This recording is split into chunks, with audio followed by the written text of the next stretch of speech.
Hello friend, स्वागत है आप सभी का हमारे इस यूट्यूब चैनल मेजर टारगेट पर। तो फ्रेंड, आज हम लोग मैट्रिक बोर्ड परीक्षा 2023 के लिए क्लास 10 के हिस्ट्री का एक महत्वपूर्ण पार्ट हिंद चीन में राष्ट्रवादी आंदोलन के काफ़ी महत्वपूर्ण 20 most important VVI observe questions को बतलाएंगे। और दोस्तों, ये जो ऑब्जर्व क्वेश्चन है ना, आपके बोर्ड परीक्षा में बार बार पूछे जाते हैं। अगर आप भी इस बार मैट्रिक के बोर्ड परीक्षा देने वाले हैं ना, तो इस वीडियो को संपूर्ण शुरू से लेकर आखिरी तक जरूर देखिएगा।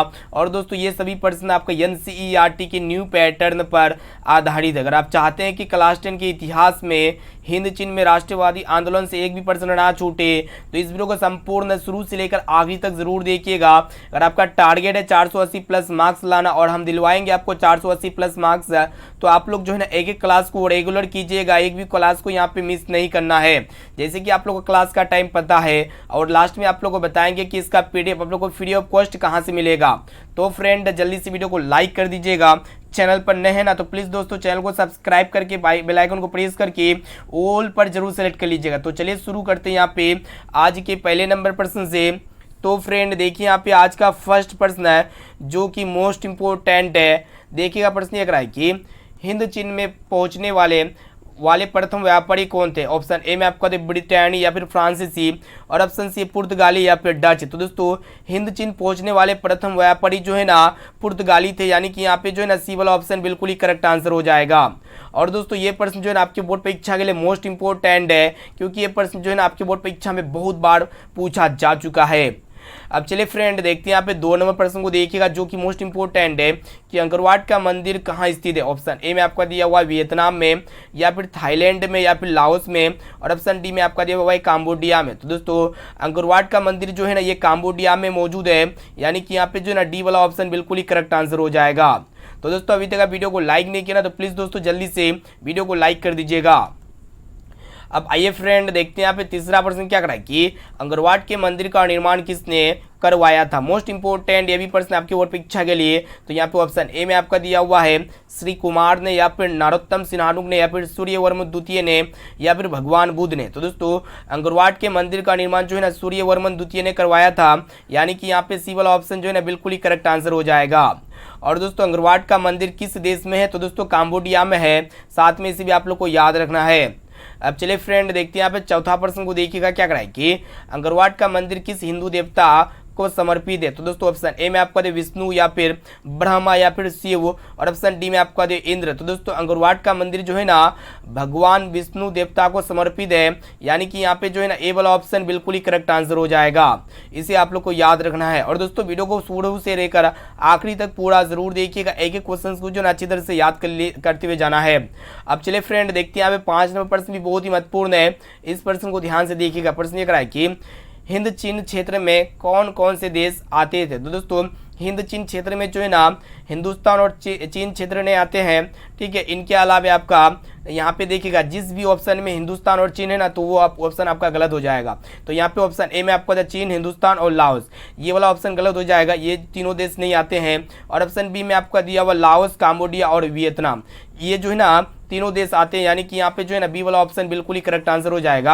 अगर आप ऑप्शन सी को देखते हैं तो इसमें चीन है, हिंद है और पाकिस्तान है। ये तीनों क्या है, इसमें हिंदुस्तान मौजूद है, चीन भी मौजूद है। लेकिन यहाँ ऑप्शन डी को भी अगर देखेंगे तो इसमें चीन है। तो हिंद चीन क्षेत्र में जो है ना, हिंद चीन क्षेत्र में क्या आते हैं कि हिंद और चीन मतलब देश नहीं आते। इनके अलावे इन दोनों को छोड़ करके जो बाकी आते हैं वही देश होगा, लाओस, काम्बोडिया, वियतनाम, ये तीनों देश आते हैं, यानी कि यहाँ पे बी वाला ऑप्शन बिल्कुल ही करेक्ट आंसर हो जाएगा।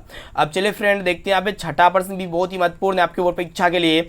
देखिएगा, प्रश्न ये करा है कि history of the loss of Vietnam के लेखक कौन है। ऑप्शन ए में आपका दिया हो ची मिन्ह, या फिर फान बुई चाओ, या फिर कुआंग, और ऑप्शन डी है त्रियू। तो दोस्तों, Hind of the loss of Vietnam के लेखक, यहाँ पे history of the loss of Vietnam के जो लेखक है ना कौन है, वही आप लोग को बताना है। तो दोस्तों, फान बुई चाओ है, यानी कि यहाँ पे जो है ना बी वाला ऑप्शन बिल्कुल ही करेक्ट आंसर हो जाएगा। ये भी प्रश्न जो है ना बहुत ही महत्वपूर्ण है।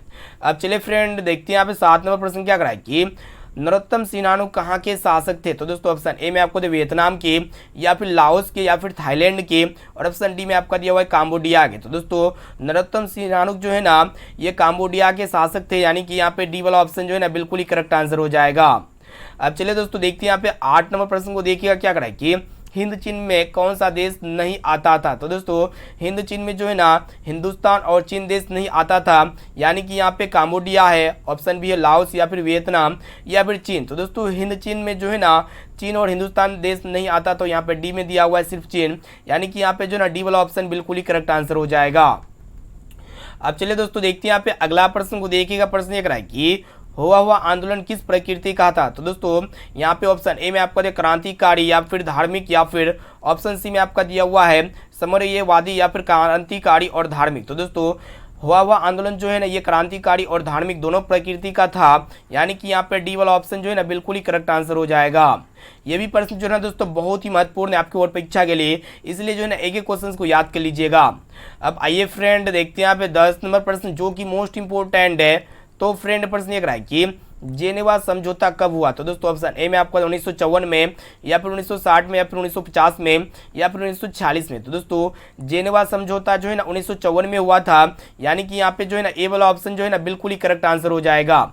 ये प्रश्न जो है ना बहुत ही महत्वपूर्ण है। तो फ्रेंड अभी तक वीडियो को लाइक नहीं किया ना, तो प्लीज़ दोस्तों जल्दी से फटाफट से वीडियो को लाइक कर दीजिएगा। चैनल पर नए हैं ना तो प्लीज़ दोस्तों चैनल को सब्सक्राइब कर लीजिएगा। अब आइए दोस्तों देखते हैं यहाँ पे 11 नंबर प्रश्न क्या कराए कि अनामी दल के संस्थापक कौन थे? तो दोस्तों ऑप्शन ए में आपका दिया हुआ है जोंग गुयेन आई, या फिर होची मिन्ह, या फिर बदोई, या फिर फानबोई। तो दोस्तों अनामी दल के जो संस्थापक थे ना जो गुयेन आई थे, यानी कि यहाँ पे जो है ना ए वाला ऑप्शन बिल्कुल ही करेक्ट आंसर हो जाएगा। ये भी प्रश्न जो है ना बहुत ही महत्वपूर्ण है। अब आइए फ्रेंड देखते हैं यहाँ पे 12 नंबर प्रश्न जो कि मोस्ट इंपोर्टेंट है। यहाँ पे हम जो है ना सभी क्वेश्चंस को चुनिंदा प्रश्न को सिलेक्ट किए हैं। देखिएगा प्रश्न एक रहा है कि होची मिन्ह का शाब्दिक अर्थ क्या है? तो दोस्तों ऑप्शन ए में आपको दिया क्रांतिकारी, या फिर सुधारक, या फिर पथ प्रदर्शक, या फिर दार्शनिक। तो दोस्तों होची मिन्ह का जो शाब्दिक अर्थ होता है ना पथ प्रदर्शक होता है, यानी कि यहाँ पे जो है ना सी वाला ऑप्शन बिल्कुल ही करेक्ट आंसर हो जाएगा। ठीक है, अब चलिए दोस्तों देखते हैं यहाँ पे 13 नंबर प्रश्न क्या कराए कि यहाँ पे आप लोग को बताना है कि कन्फ्यूशियस कौन था? तो दोस्तों ऑप्शन ए में आपका दिया हुआ है एक लेखक, या फिर एक चीनी विचारक, या फिर अमेरिकी शासक, या फिर फ्रांसीसी लोग। तो दोस्तों कन्फ्यूशियस कौन था वही आप लोग को बताना है। तो दोस्तों कन्फ्यूशियस जो है ना यह चीनी विचारक था, यानी कि यहाँ पे जो है ना बी वाला ऑप्शन बिल्कुल ही करेक्ट आंसर हो जाएगा। अब चलिए दोस्तों देखते हैं यहाँ पे 14 नंबर प्रश्न भी बहुत ही महत्वपूर्ण, देखिएगा क्या कराए कि जेनेवा समझौता में किस देश को 2 भागों में बांटा गया? तो दोस्तों ऑप्शन ए में आपको था चीन को, या फिर जापान को, या फिर वियतनाम को, या फिर भारत को। तो दोस्तों जेनेवा समझौता में जो है ना कौन सा देश को जो है ना 2 भागों में बांटा गया? तो दोस्तों जेनेवा समझौता में जो है ना वियतनाम देश को 2 भागों में बांटा गया था, यानी कि यहाँ पे जो है ना सी वाला ऑप्शन बिल्कुल ही करेक्ट आंसर हो जाएगा। अब चलिए फ्रेंड देखते हैं यहाँ पे, और दोस्तों एक प्रश्न पूछे जाते हैं कि जेनेवा समझौता कब हुआ था? तो दोस्तों ये जो है ना 1954 ईस्वी में हुआ था जेनेवा समझौता, इसे आप लोग को याद रखना है। अब चले देखते हैं यहाँ पे 15 नंबर प्रश्न क्या कराए कि इंडो चाइना किस देश का उपनिवेशक था? तो दोस्तों ऑप्शन ए में आपको दिया अमेरिका का, या फिर फ्रांस का, या फिर चीन का, और ऑप्शन डी इंग्लैंड का। तो दोस्तों ये इंडो चाइना जो है ना ये फ्रांस देश का उपनिवेशक था, यानी कि यहाँ पे जो है ना बी वाला ऑप्शन बिल्कुल ही करेक्ट आंसर हो जाएगा। अब चलिए दोस्तों देखते हैं यहाँ पे 16 नंबर प्रश्न जो कि मोस्ट इंपोर्टेंट है, बहुत बार आपके बोर्ड परीक्षा में पूछा जा चुका है। तो फ्रेंड प्रश्न ये रहा है कि वियतनाम में कोलोन किन्हें कहा जाता था? तो दोस्तों ऑप्शन ए में आपको विद्यार्थियों को, और ऑप्शन बी है सैनिकों को, और ऑप्शन सी है फ्रांसीसी नागरिकों को, या फिर चीनी नागरिकों को। तो दोस्तों वियतनाम में कोलोन जो है ना किसे कहा जाता था? तो दोस्तों वियतनाम में कोलोन जो है ना फ्रांसीसी नागरिकों को कहा जाता था, यानी कि यहाँ पे जो है ना सी वाला ऑप्शन बिल्कुल ही करेक्ट आंसर हो जाएगा। तो दोस्तों अभी तक वीडियो को लाइक नहीं किया ना तो प्लीज़ दोस्तों जल्दी से फटाफट से वीडियो को लाइक कर दीजिएगा, और दोस्तों चैनल पर नए हैं ना तो प्लीज़ दोस्तों चैनल को सब्सक्राइब कर लीजिएगा। अब आइए देखते हैं यहाँ पे 17 नंबर प्रश्न क्या कराए कि वियतनाम में टॉकिन फ्री स्कूल की स्थापना कब हुई थी? काफ़ी महत्वपूर्ण है। तो यहाँ पे ऑप्शन ए में आपको 1907 में, या फिर 1908 में, या फिर 1910 में, या फिर 1911 में। तो दोस्तों वियतनाम में टॉकिन फ्री स्कूल की जो स्थापना हुई थी ना 1907 में हुई थी, यानी कि यहाँ पे जो है ना ए वाला ऑप्शन बिल्कुल ही करेक्ट आंसर हो जाएगा। अब चलिए दोस्तों देखते हैं यहाँ पे 18 नंबर प्रश्न क्या कराए कि हिंद चीन क्षेत्र में अंतिम युद्ध समाप्ति के समय अमेरिका के राष्ट्रपति थे। तो दोस्तों ऑप्शन ए में आपका दिया वाशिंगटन, या फिर निक्सन, या फिर जॉर्ज बुश, या फिर रूजवेल्ट। तो दोस्तों हिंद चीन क्षेत्र में अंतिम युद्ध समाप्ति के बाद जो अमेरिका के जो राष्ट्रपति थे ना निक्सन थे, यानी कि यहाँ पे जो है ना बी वाला ऑप्शन बिल्कुल ही करेक्ट आंसर हो जाएगा। अब चलिए दोस्तों देखते हैं यहाँ पे 19 नंबर प्रश्न जो कि मोस्ट इंपोर्टेंट है। तो फ्रेंड प्रश्न ये करा कि देखिएगा कि हिंद चीन में बसने वाले फ्रांसीसी को क्या कहा जाता था। तो दोस्तों ऑप्शन ए में आपको दिया फ्रांसीसी, या फिर शासक, या फिर कॉलोन, और ऑप्शन डी में आपका दिया जनरल। दोस्तों हिंद चीन में बसने वाले फ्रांसीसी को जो है ना कॉलोन कहा जाता था, यानी कि यहाँ पे जो है ना सी वाला ऑप्शन बिल्कुल ही करेक्ट आंसर हो जाएगा। अब चलिए दोस्तों देखते हैं यहाँ पे 20 नंबर प्रश्न, जो कि लास्ट प्रश्न है कि मार्च 1946 में फ्रांस और वियतनाम के बीच होने वाला समझौता को किस नाम से जाना जाता है। तो फ्रेंड ऑप्शन ए में आपका दिया हुआ जेनेवा समझौता, या फिर हनोई समझौता, या फिर पेरिस समझौता, और ऑप्शन डी है धर्मनिरपेक्ष समझौता। तो दोस्तों मार्च 1946 में फ्रांस और वियतनाम के बीच जो समझौता हुआ था ना, इस समझौता को हम लोग किस नाम से जानते हैं, हनोई समझौता के नाम से जानते हैं, यानी कि यहाँ पे जो है ना बी वाला ऑप्शन बिल्कुल ही करेक्ट आंसर हो जाएगा।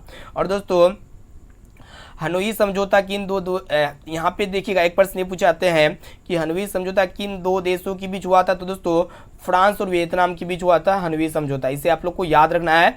हनोई समझौता किन दो देशों के बीच हुआ था, फ्रांस और वियतनाम के बीच हुआ था, ठीक है। तो यहाँ पे 1946 में हुआ था। कब हुआ था, मार्च के महीने था, 1946 में हुआ था। तो फ्रेंड यहाँ पे हम लोग फाइनली जो है ना क्लास 10 के हिस्ट्री का तीसरा अध्याय हिंद चीन में राष्ट्रवादी आंदोलन के सभी महत्वपूर्ण 20 मोस्ट इंपोर्टेंट ऑब्जेक्टिव क्वेश्चंस को बता चुके हैं। और ये जो प्रश्न जो यहाँ पे सिलेक्ट किए ना, ये सभी प्रश्न आपका एनसीईआरटी के न्यू पैटर्न पर आधारित था।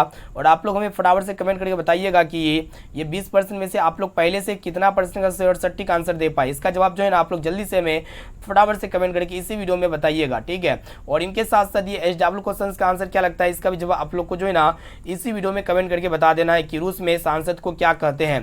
तो यहाँ पे ऑप्शन ए में आपको दे पार्लियामेंट, या फिर सांसद, या फिर ड्यूमा, और ऑप्शन डी में आपका दिया इनमें से कोई नहीं। तो दोस्तों जो भी विद्यार्थी हमारा सभी क्लास को देखते हैं ना, तो इसका आंसर आप इजीली बता सकते हैं। तो आप लोग जल्दी से फटाफट से इसका आंसर बताइए। और दोस्तों क्लास का टाइम यहाँ पे आप लोग को पता होना चाहिए, सुबह में 7 बजे जो ना डेली क्लास होता है, लाइव क्लास होता है, और आपका शाम में 7 बजे क्लास होता है, और इनके साथ साथ दोपहर में भी जो है ना 1 बजे महत्वपूर्ण क्लास होता है। तो ये आप लोग तीनों क्लास को नोट कर लीजिएगा।